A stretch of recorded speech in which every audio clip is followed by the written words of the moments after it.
یہ دعائیں پڑھنی چاہیے۔ ایک سوال یہ ارشاد فرمایا ہے کہ جنات جو مومن ہیں تو کیا وہ اپنے اختیار سے مومن ہیں؟ جنات یقیناً اپنے اختیار سے مومن ہیں۔ جن انسان کے علاوہ ایک مخلوق ہے۔ حضور اقدس صلی اللہ علیہ وسلم کے یہاں حاضر ہوئے تھے۔ اہل السنہ کا یہ عقیدہ ہے کہ جن اور فرشتے انسان کے علاوہ ایک مخلوق ہیں، یہ ہمارے عقیدے میں شامل ہے۔ اگر ہم جنات کے وجود کا انکار کرتے ہیں، فرشتوں کے وجود کا انکار کرتے ہیں، شیطان کے وجود کا انکار کر دیں تو ہم اہل السنہ کے مسلک کو چھوڑ رہے ہیں۔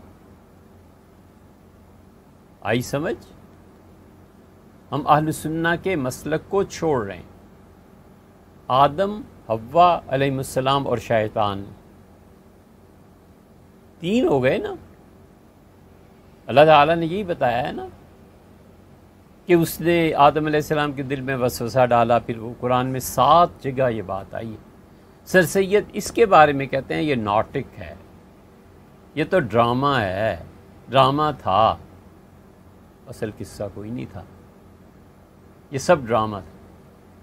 تم آج کو چھوڑو میرے بھیا، تم غور کرو، آج سے 125 سال پہلے ہمارے آباء و اجداد جو مسلمان تھے، کم سے کم ہم سے اچھے تھے۔ ربنا اغفر لنا ولاخواننا الذین سبقونا بالایمان، اللہ نے میں یہ تلقین کیا، اللہ نے کہا مجھ سے دعا مانگو کہ اللہ ہماری خطاؤں کو معاف فرما، ولاخواننا الذین سبقونا بالایمان، اور اللہ ہمارے آباء و اجداد، ہمارے بھائی، ہمارے بزرگ جو بھی ایمان لے کے تجھ تک پہنچ گئے، اللہ ان سے بھی درگزر فرما۔ وَلَا تَجْعَلْ فِي قُلُوبِنَا غِلًّا لِّلَّذِينَ آمَنُوا، اللہ ایمان والوں کے دل میں، ایمان والوں کے بارے میں میرے دل میں اللہ کوئی کجی، کوئی ٹیڑھا پن، کوئی گندگی نہ رہے، میرا سینہ صاف ہو اپنے مومن بھائیوں کے لیے، ستھرا ہو۔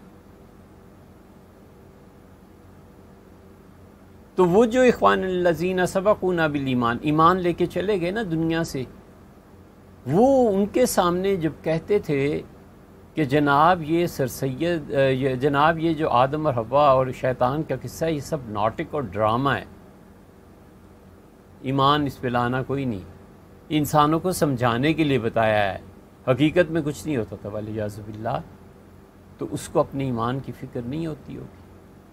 مومن کو اپنا ایمان اس سے کروڑوں گنا زیادہ عزیز ہوتا ہے کہ جب اس پہ تہمت لگتی ہے تو اس سے زیادہ پریشان حال ہو جاتا ہے، جیسے کسی پاک دامن اور کنواری پہ کوئی محلے میں تہمت لگا دے تو وہ اتنا ڈرتی اور اتنا روتی نہیں ہے جتنا مومن روتا ہے کہ اللہ ایک لے دے کہ یہ پونجی ہے جو آپ کے حضور میں لانی ہے، اور دیکھ تیری مخلوق مجھے کیا کہتے ہیں۔ گمراہ لوگ کس چیز کی دعوت دیتے ہیں؟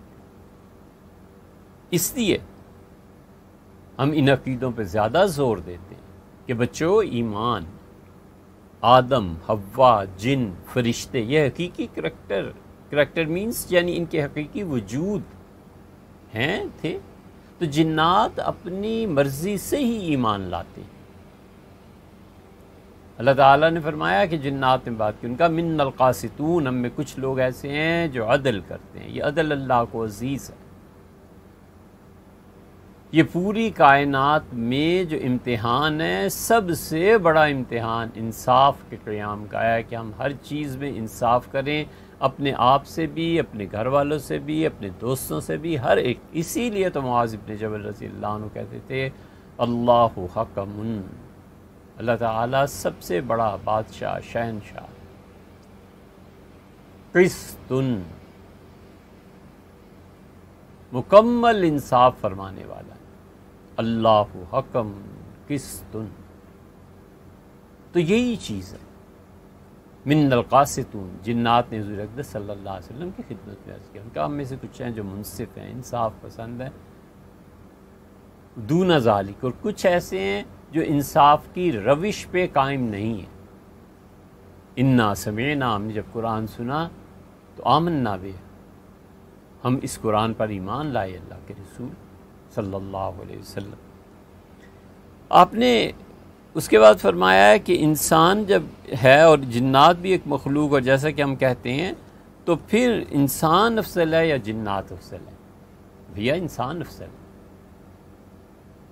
جنات تو اس کے خادم ہیں، جنات اور جو مخلوق ہے وہ کہیں دور ہے انسانوں سے اپنے مرتبے کے اعتبار سے، اس لیے کہ انسانوں کی افضلیت کل کائنات میں نص سے ثابت ہے۔ اللہ نے کہا وَلَقَدْ كَرَّمْنَا بَنِي آدم، ہم نے آدم علیہ السلام کی اولاد کو تکریم اور عزت بخشی ہے، وَحَمَلْنَاهُمْ فِي الْبَرِّ وَالْبَحْرِ، اور ہم نے خشکی اور تری ہر جگہ ان کی حکومتیں قائم کی۔ تری میں بحری جہازوں کے ذریعے ان کی حکمرانیاں قائم ہیں، اور خشکی میں تو قائم ہی قائم۔ تو یہ نص سے ثابت ہے کہ اللہ نے بنو آدم کو جنات سے افضل درجے کا ارشاد فرمایا ہے۔ اس میں کافر ہے یا مومن ہے یہ تو پھر بعد کی بات ہے نا۔ اللہ نے یہاں یہ نہیں کہا کہ ہم نے مسلمان کو، اللہ تعالیٰ نے فرمایا ہے کہ ہم نے آدم علیہ السلام کی اولاد کو پوری دنیا میں جانوروں پہ، جنات پہ، ملائکہ پہ، ہر چیز پہ افضلیت بخشی ہے۔ یہ زیادہ قابل تکریم ہے، زیادہ قابل عزت ہے۔ اور اگر جنات انسانوں سے افضل ہوتے تو حضور اقدس صلی اللہ علیہ وسلم کہاں مبعوث کیے جاتے؟ یہ دوسری دلیل ہے اس بات کی کہ نبی کریم صلی اللہ علیہ وسلم جو اللہ کی سب سے اعلیٰ اور افضل اور اشرف اور شاہکار تھے رسالت کا علیہ الصلوۃ والسلام، ان سے پہلے اور ان کے بعد ان جیسا کوئی نہیں آیا، ان جیسا کوئی نہیں آیا تو ان سے بڑا اور برتر تو ہو سوال ہی پیدا نہیں ہوتا۔ حضور اقدس صلی اللہ علیہ وسلم کو اللہ نے انسانوں میں مبعوث فرمایا ہے، اس کا مطلب ہے کہ انسان سب سے زیادہ قابل تعظیم چیز ہے۔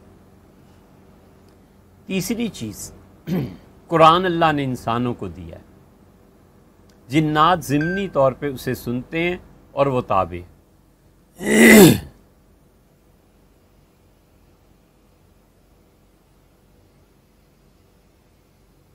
اصل تو انسان ہے، اللہ تعالیٰ نے ان کی طرف وحی کی ہے اور ان کے ذریعے ہدایت دی ہے، تو اس لیے اللہ تعالیٰ کا خود انتخاب فرما لینا حضور اقدس صلی اللہ علیہ وسلم اور قرآن، اور پھر جنت اور جہنم چوتھی چیز۔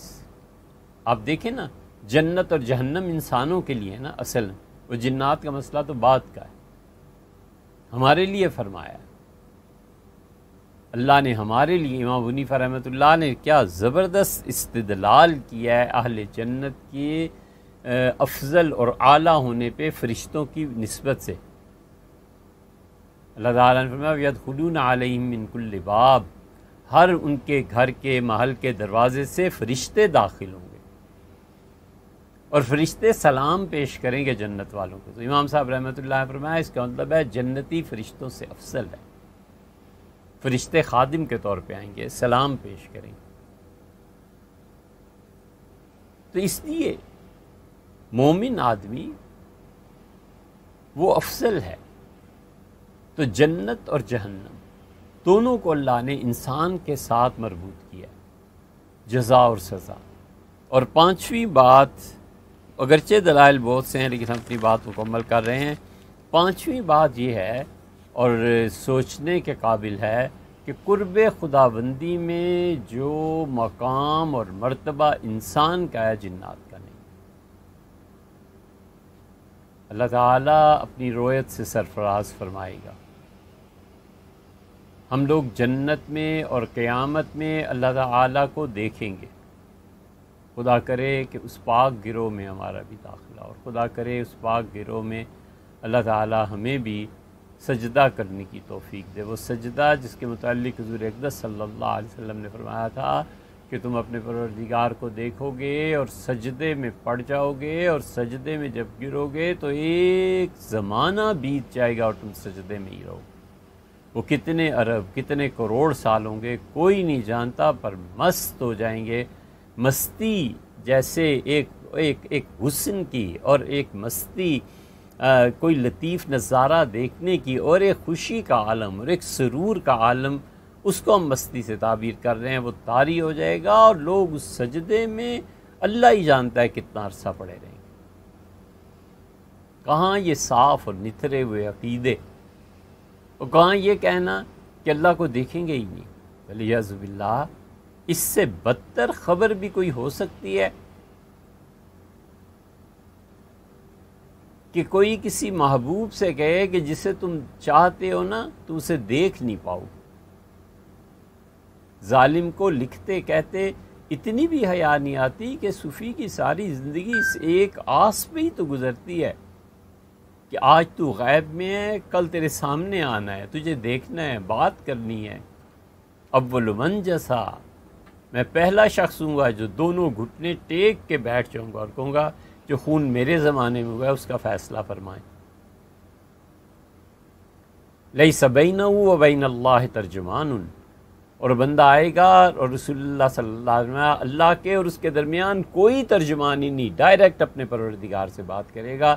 جس کی ساری زندگی اس آس پہ گزر رہی ہو کہ ایک دن ملیں گے، بات کریں گے، اپنے دل کا حال سنائیں گے، اس کو یہ کہنا کہ عقیدہ یہ رکھو کہ اللہ نظر ہی نہیں آئے گا، تو پھر بہتر نہیں ہے کہ اہل سنہ سے نکل کے اہل تشیع کا عقیدہ اختیار کر لیں؟ وہ بھی یہی کہتے ہیں، سر سید بھی یہی لکھتے ہیں، تو بہتر ہے پھر اس کو چھوڑ دیں۔ تو اس لیے انسان ہر حال میں افضل ہے بہرحال جنات سے۔